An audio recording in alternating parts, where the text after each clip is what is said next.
Hey, everybody. Welcome to episode 18 of the Curt Schilling Baseball Show. And the demand is overwhelming, and the your voices have been heard. So we will open this show with me telling the story of the 2004 Boston Red Sox wives room altercation. So let me take you back in time. It is 2001. And I'm in Arizona, and we're in the postseason. And my wife had made purple headbands for all the wives to wear, just this kind of like their little unity thing. And if you remember 2001, for those of you old enough, one of the greatest World Series ever. We came back to beat the Yankees, yada yada.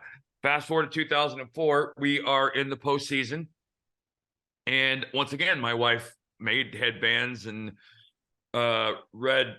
They're scarves basically, and she had made them for the Red Sox wives, and we beat the Angels, and we went to the Yankee series, and she wasn't his wife at the time.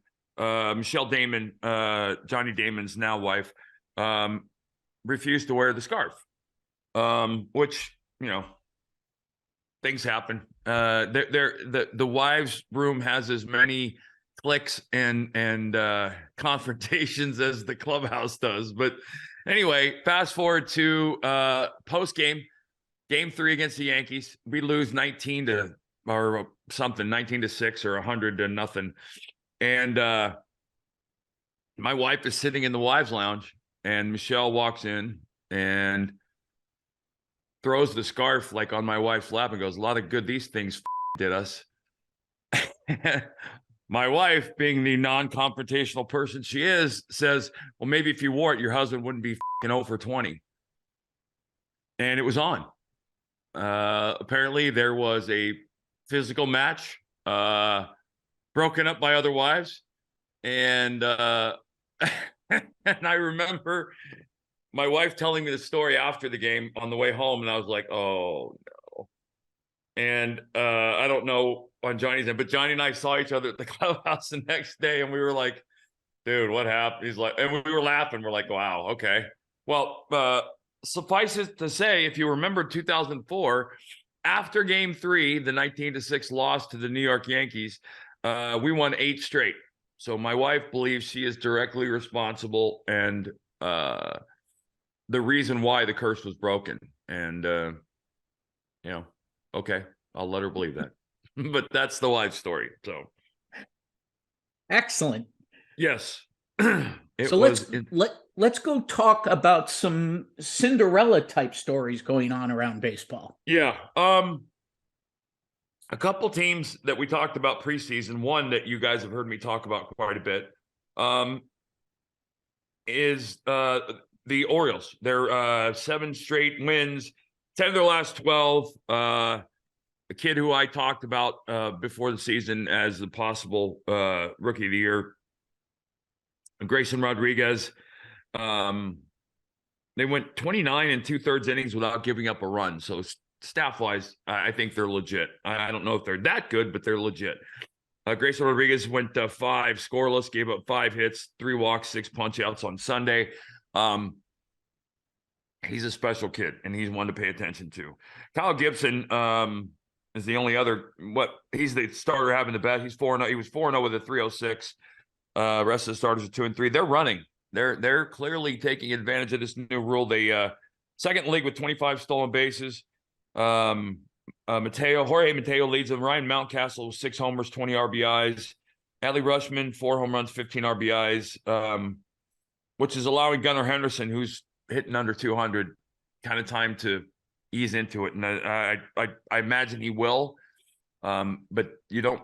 It's kind of hard to let that go on much longer if he continues to struggle. The other team, kind of out of nowhere.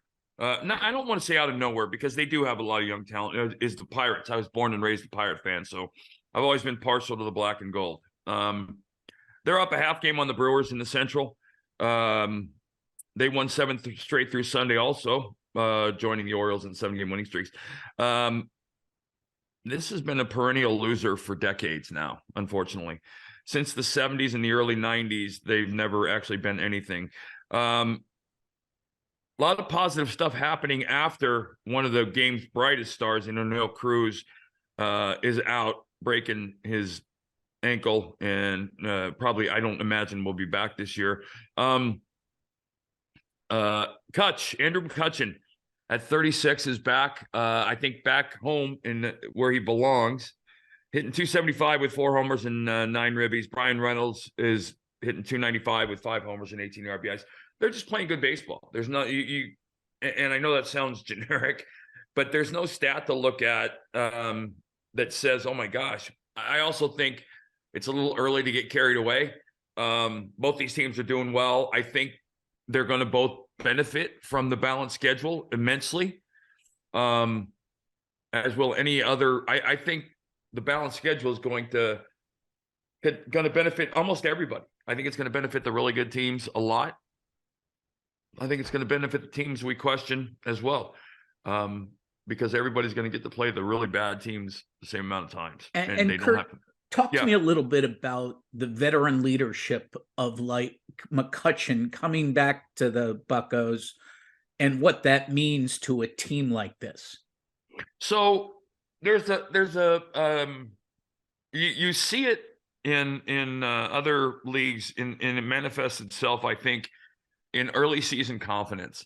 Coming out of April, if the Pirates come out of April in first place, or the Orioles come out of April, in first place or close, it's not about them believing they're better than everybody else or better. It's about them believing they're showing up at the park every day with a chance to win. And a guy like McCutchen is crucial for that. You heard me talk about, and Dave Hollins talk about Darren Dalton. That guy in the clubhouse that can keep an even keel, not get caught up in the media, and not get caught up in the dumb stuff, and just keep the team focused on being on the field.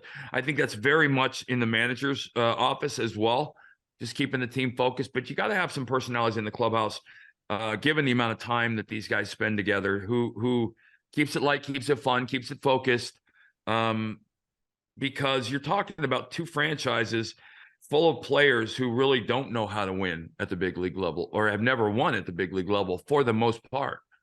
And it's different. Winning at the big league level and being confident is different than any place else. So that's, to me, that's more of, those guys prevent the long downside, or the long losing streak. A guy like McCutchen, he isn't the all-star he once was, but the fact of the matter is he's the kind of guy who comfortably will walk into a 3-game losing streak and say, okay, I gotta get after a little bit tonight and have a night, pick us up a little bit. And whereas other guys don't realize that's needed, or young guys don't think they can do that. And so that's where that happens in the clubhouse.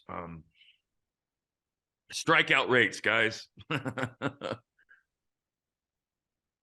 I think one of the reasons why, Bill, I never really thought about this, but I think one of the reasons why we've seen the new rules as it relates to base running in the shift, I think it has more to do with where the game was going on the field, in the sense that last year you heard a lot of people talk about a lot of games ended up being strikeouts and home runs, period.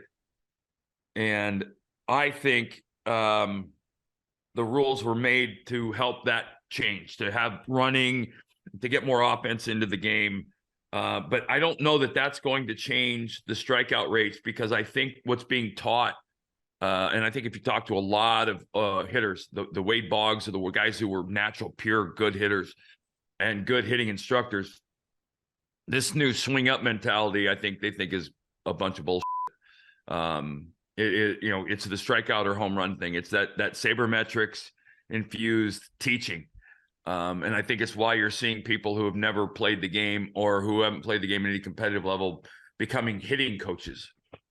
And strikeout rates are up again. Last year was the highest in history of baseball. It was 8.4 last year, per Ks per 9. This year it's at 8.73.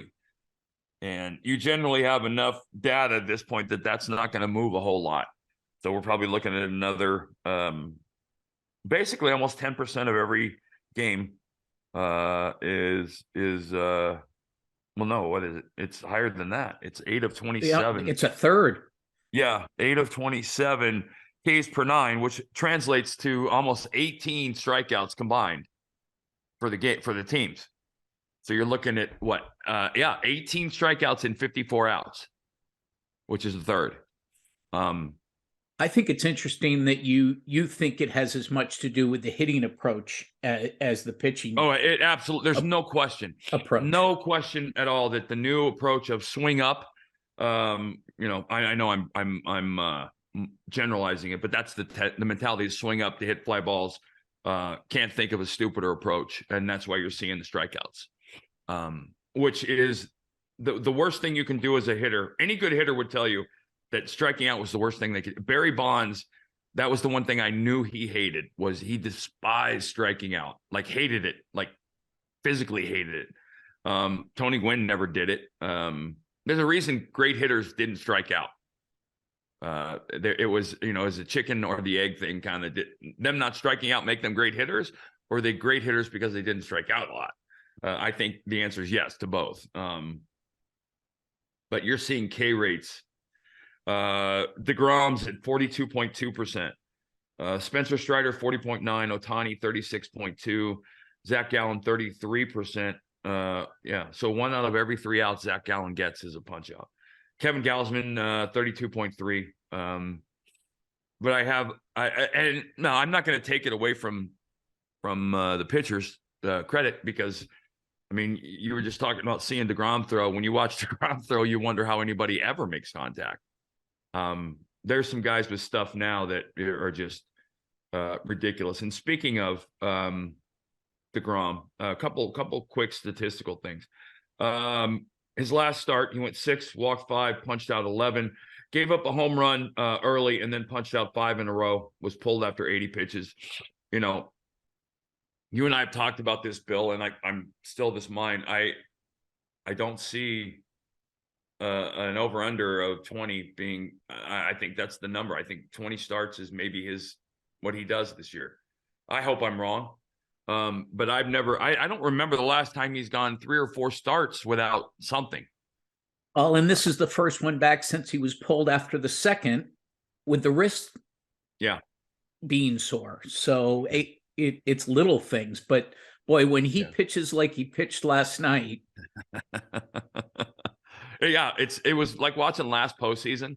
I remember watching deGrom pitch and everybody else, and it was just so different. deGrom's a pitcher. He's an artist. He's moving the ball left and right on the corners and all this other stuff where other guys were just brain dead heaving a lot.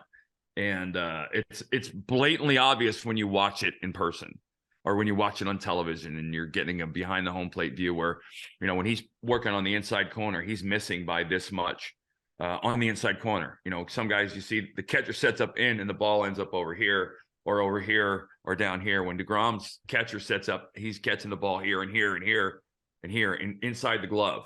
And that's with a 100-mile-an-hour fastball. That's just ridiculous. Speaking of ridiculous, and he seems to be, we might just start having a little segment for him in the show. Shohei Ohtani went 7 innings, gave up 2 hits, a punch out, 11 in his last start, lowered his ERA to 0.64. Here's the stat I love. And the stat that defies sabermetrics. Hitters facing Ohtani for the 3rd time through the order. So this is going to be guys in the 7th and later for the most part.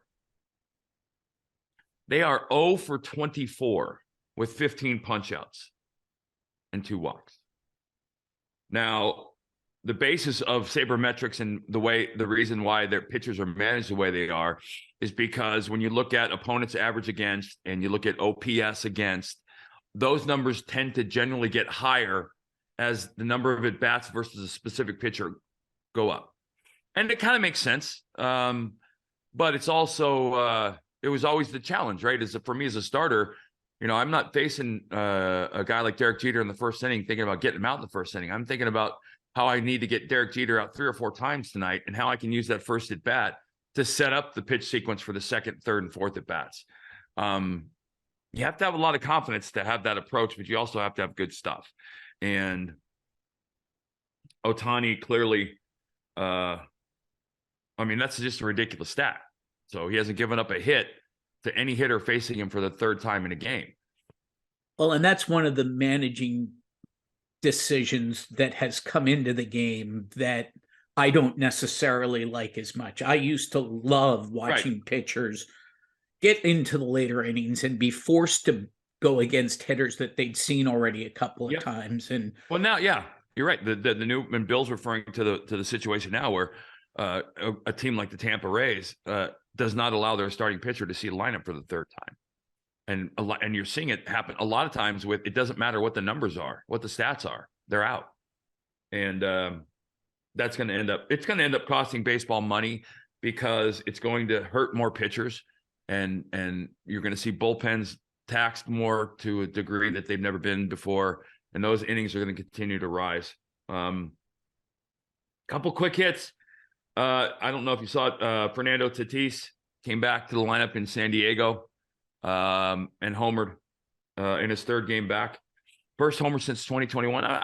They aren't off to a great start. But I certainly expect them to be right in the thick of things. Well, you have to be with that lineup. Right. They're healthy. They're going to be fine. I would say this to Padre fans. Top five managers in the game. One of them is in San Diego. Bob Melvin is far and away one of the premier managers, coaches. I guess I should say it like this.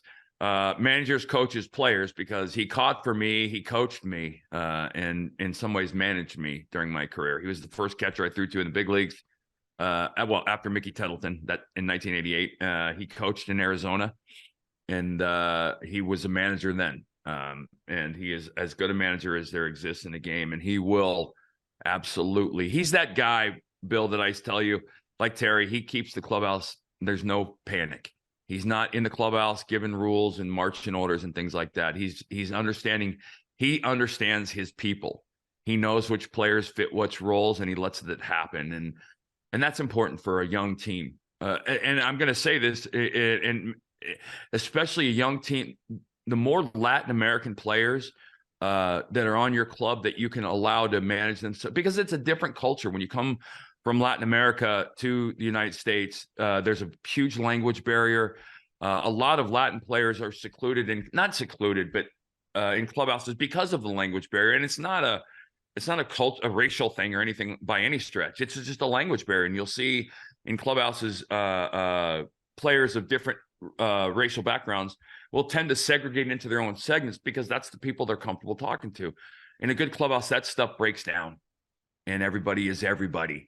And you've got Machado, you've got Tatis, you've got all these guys, and you've also got a very Mexican American culture in San Diego, which is not a bad thing. That's a very and I think the Dodgers have the Padres and the Dodgers have always been a very big part of the Mexican American community in a good way. And going back to Fernando Mania in 1980. But that's part of managing, is understanding the culture in your clubhouse and allowing that to flourish when it's positive. And I think they'll be fine. I really do. I'm not worried about them. Also not worried about the Rays, who are 13-0 at home. And I believe this is a record, right? They've homered in their first 22 games, which is a Major League Baseball record. As of the show taping, they're 19-3. They're real. And it's funny, Bill, the only people I ever see bitching about stuff like this are Yankee fans. Yankee fans are griping because Tampa Bay's played a horrible schedule and they played bad teams. And my response is, well, they've played bad teams and done exactly what really good teams do to bad teams, which is pummel them by a wide margin. If they were escaping with extra inning wins and 2-1 wins and 2-0 and 1-0 wins, that you'd be wondering, but they're not. Their run differentials through the roof. They're as advertised. And the AL East, I'm having a hard time, Bill, seeing a more competitive division than the AL East this year. I really do believe Baltimore's for real. And I think you're looking at Baltimore, Toronto, the Yankees. I don't believe the Red Sox are a team that's in the mix. But Baltimore, the Yankees, Toronto. Who am I missing? The Red Sox? Yankees. Oh, Yankees, the Yankees, Toronto, Baltimore. the Yankees.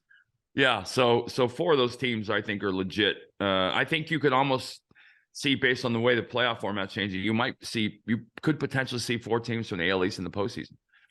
And well, imagine if I'd have told you this at the start of the season and predicted at the end of April, this is the way it's going to be. But the best 5 records in Major League Baseball right now are the Rays at 19-3, the Pirates at 16-7, Milwaukee at 15-7, and Baltimore and Texas both at 14-7. yeah, I would have only said, the Rays wouldn't surprise me. I liked the Orioles before the season, but I didn't, I didn't see this kind of a start. The Rangers, I think that the Rangers were a team that you thought was going to be good, but you had to wait and see, right? I mean, adding deGrom to the massive contracts they gave last year doesn't do anything if deGrom's not pitching. But yeah, I mean, I think that the rule change, I think if you look at Major League Baseball, they're going to tip their cap and say thank you for making rule changes to help other teams compete. I'm not sure if that's the reason why, but I do know that Baltimore, and we talked about this, Baltimore and Tampa are player development hubs. I think none of those shock me. And again, Bill, we talked before the season, I've loved the Orioles. I think they're incredibly talented. I think probably one of the most surprising starts for me has been the Cardinals. Yeah. I expected them to be a lot better than they are right now. And I expect them to turn it around and be good, because I do think that they're a solid team with a lot of talent, and Walker's legit and all the things that go with that. But they've kind of caught me off guard a little bit. I didn't expect them to struggle like this out of the gate. But again, this is I told you this last week. This is April, and the goal is to end April not buried. Don't be in Tampa's division and be 3-17 because your season's over.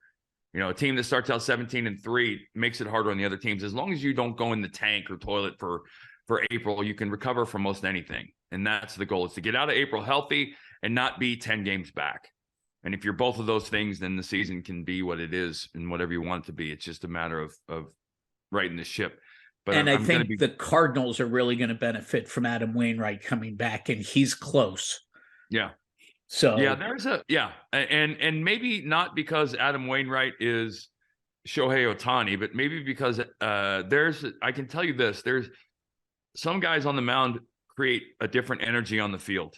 And I think he's still that guy with St. Louis. I think that, the guys playing behind him have so much respect for him that there's an effort level they can get to that they might not be able to push themselves otherwise. But I expect them to do what they're doing. Craig Counsell in Milwaukee is a very, very good manager, and I fully expect if they stay healthy, because remember, they're down a couple arms. Yeah. And not marginal arms either. So I'll be curious to see how that is. And you know what? I'm wondering who Christian Yelich is. Is he the MVP player, or is he the guy? What guy is he? Because I want to believe that even though he looks like Pete Davidson, I want to believe that he's the MVP guy. And if he is, I want to see that guy, because that guy was fun to watch. So very fun to watch. All right, so you got Curt, the live story. I love the Wives Story. And do we have a tease of another story we're going to do in the future, or are you just gonna... I've got so many. I can tell the story of the night Scott Rowland almost died. And it's funny. Excellent. So, yeah. Well, that's our tease for the next show. The Scott Rowland almost dying. And by say almost died, I mean one by a hand almost died in a major league ballpark after hours. So there you go. OutKick.com, guys. Check it out. On the upper right-hand side is the shows tab. Click on shows. Go to the Curt Schilling Show. Subscribe. Spotify as well. And check us out every Tuesday and Friday. I'm Curt Schilling. He's Bill Graff. We'll be back at the end of the week. Take care, guys.